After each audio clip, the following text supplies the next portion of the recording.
ಬೆಂಗಳೂರಿನಲ್ಲಿ ಬೃಹತ್ ಮರ ಬಿದ್ದು ಇಬ್ಬರಿಗೆ ಗಾಯವಾಗಿದೆ. ಅತ್ತಿಗುಪ್ಪೆ ಮೆಟ್ರೋ ನಿಲ್ದಾಣದ ಸಮೀಪ ನಡೆದಿರುವಂತಹ ಘಟನೆ ಇದು.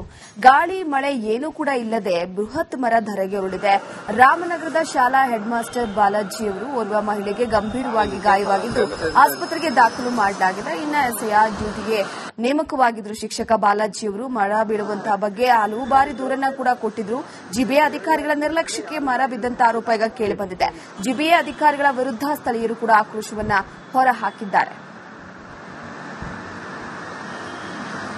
1:15 ಇಲ್ಲಿ ಬಂದು ಮಾತಾಡ್ತಾ ಇದ್ರಂತೆ.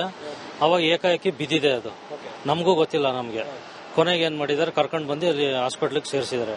ಅವಾಗ ಅಲ್ಲಿ ಇದು ಮಾಡಿದಾಗ ಫುಲ್ ಬ್ಯಾಕ್ ಇಂಜುರಿ ಆಗಿದೆ, ಸ್ಪೈನಲ್ ಕಾರ್ಡ್ ಫುಲ್ ಏಟ್ ಆಗಿದೆ. ಯಾರೋ ಒಬ್ರು ಬಂದ್ರು, ಬಟ್ ಆದ್ರೆ ಅವರು ತುಂಬಾ ಹೊತ್ತಿರ್ಲಿಲ್ಲ. ನನ್ನ ಹೆಸರು ತಗೊಂಡು ಹೊಂಟೋದ್ರು ಅಷ್ಟೇ. ಅವರು ಯಾರು ಬರ್ಲಿಲ್ಲ. ಯಾರು ಬರ್ಲಿಲ್ಲ. ನಮ್ ಬ್ರದರ್ ಬೆಂಗಳೂರಿನ ಅತ್ತಿಗುಪ್ಪೆ ಮೆಟ್ರೋ ಸ್ಟೇಷನ್ ಬಳಿ ಒಣಗಿದ ಮರ ಧರೆಗೆ ಉರುಳಿ ದೊಡ್ಡ ಒಂದು ಆಘಾತ ಆಗಿದೆ ಅಂತ ಹೇಳ್ಬೋದು. ನೋಡ್ತಾ ಇರಬಹುದು ನೀವು, ಅದೇ ಒಂದು ವಿನಾಯಕ ಟೆಂಪಲ್ ಪಕ್ಕದಲ್ಲಿರುವಂತಹ ಒಂದು ಒಣಗಿದ ಬೃಹದಾಕಾರದ ಮರ ಧರೆಗುರುಳಿದೆ. ಅಂದ್ರೆ ಮಧ್ಯಾಹ್ನ 1:00 ನಡೆದಿರುವಂತಹ ಘಟನೆ ಇದು.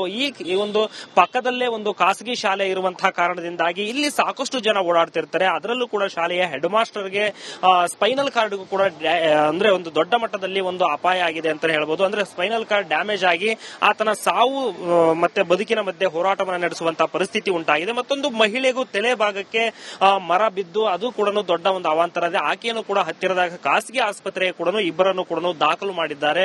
ಅಂದ್ರೆ ಇತ್ತೀಚೆಗೆ ಮಳೆಗಾಲದಲ್ಲಿ ಕೂಡ ಬೆಂಗಳೂರಿನಲ್ಲಿ ಸಾಕಷ್ಟು ಮರಗಳು ಧರೆಗುರುಳಿ ದೊಡ್ಡ ಒಂದು ಅವಾಂತರಗಳಾಗುತ್ತೆ. ಅಂದ್ರೆ ವೆಹಿಕಲ್ಗಳ ಮೇಲೆ ಬಿದ್ದು ಮತ್ತೆ ಕಾರುಗಳ ಮೇಲೆ ಈ ರೀತಿ ಬಿದ್ದು ಮತ್ತೆ ವ್ಯಕ್ತಿಗಳ ಮೇಲೂ ಬಿದ್ದು ಕೂಡ ಸಾವು ನೋವುಗಳ ಸಂಖ್ಯೆ ಇತ್ತೀಚೆಗೆ ಹೆಚ್ಚಾಗುತ್ತೆ.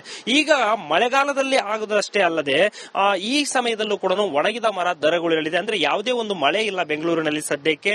ಆದ್ರೆ ಈಗ ನೋಡ್ತಾ ಇರಬಹುದು, ಆ ಮರವನ್ನ ನೋಡಿದ್ರೆ ಕಂಪ್ಲೀಟ್ ಆಗಿ ಒಳಭಾಗದಲ್ಲಿ ಒಣಗಿ ಹೋಗಿದೆ. ಯಾವುದೇ ರೀತಿಯಾದಂತಹ ಆ ಒಂದು ಶಕ್ತಿಯನ್ನು ಕೂಡ ಕಳೆದುಕೊಂಡಿರುವಂತಹ ಮರ ಇದು. ಈ ಮರ ಧರೆಗುರುಳಿ ಇಬ್ಬರು ಸಾವು ನೋವಿನ ಬದುಕೆ ಹೋರಾಡುವಂತಹ ಪರಿಸ್ಥಿತಿ ಉಂಟಾಗುವಂತಹ ಸ್ಥಿತಿ ಉಂಟಾಗಿದೆ. ಜಿಬಿ ಅಧಿಕಾರಿಗಳ ನಿರ್ಲಕ್ಷ್ಯಕ್ಕೆ ಯಾವೆಲ್ಲ ರೀತಿಯಾದಂತಹ ಅನಾಹುತಗಳು ಕಂಡು ಬರುತ್ತೆ ಅನ್ನೋದಕ್ಕೆ ಇದು ಒಂದು ಕೂಡ ಸಾಕ್ಷಿ ಅಂತಾನೆ ಹೇಳ್ಬೋದು.